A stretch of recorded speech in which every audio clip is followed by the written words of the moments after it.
Welcome once again. I'll start today's monologue with a short excerpt from the Punch newspapers from 10th February, and it reads here. It says, in an interview with Sunday Punch on Friday, the special advisor to the President on Information and Strategy, Mr. Bayo Onanuga, urged the federal government to weed its ranks of moles loyal to the opposition who are leaking classified documents.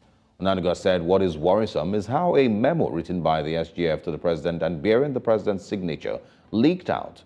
It means that there are some fifth columnists within the government. It's not the first time a memo would leak. There was a memo leak when the president went to the UNGA about the request for money to pay his hotel bills, and you wonder where it's leaking from. He goes on to say there are many moles around who are probably doing the bid of the opposition. They are not respecting the civil service rule for handling official secrets, and it shows that the government should look inwards to probe how memos between officials are getting into the public space. End of quote. Of course, I was quoting Bayo Onanuga there, one of the spokespersons for Nigeria's current president. Now, it's not entirely alarming to see government, concerned about leaked, supposedly confidential memos at the highest office in the land. That shouldn't just, of course, occur so easily. Memos just don't leak like that, and it maybe should be something that should concern the government. It's not strange to see them being concerned.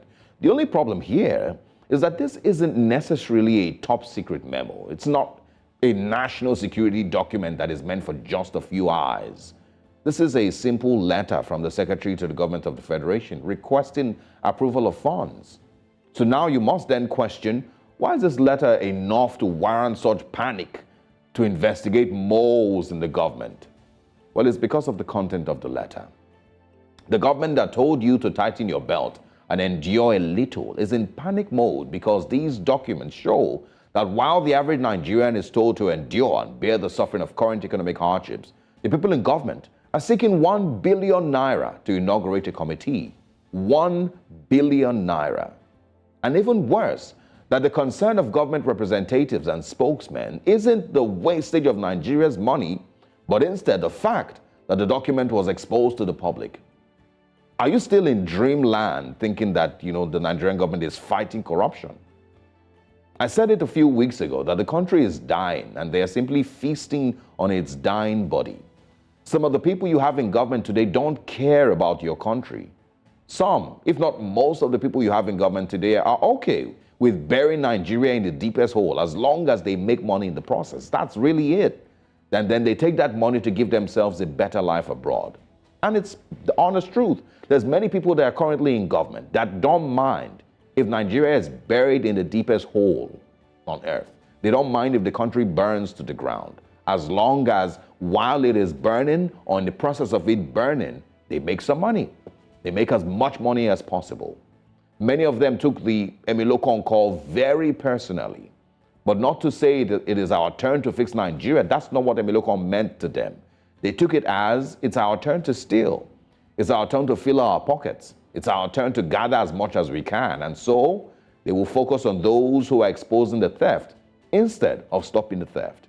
They will threaten to control social media instead of tracking or taking steps to fix the problems Nigerians are complaining about on social media.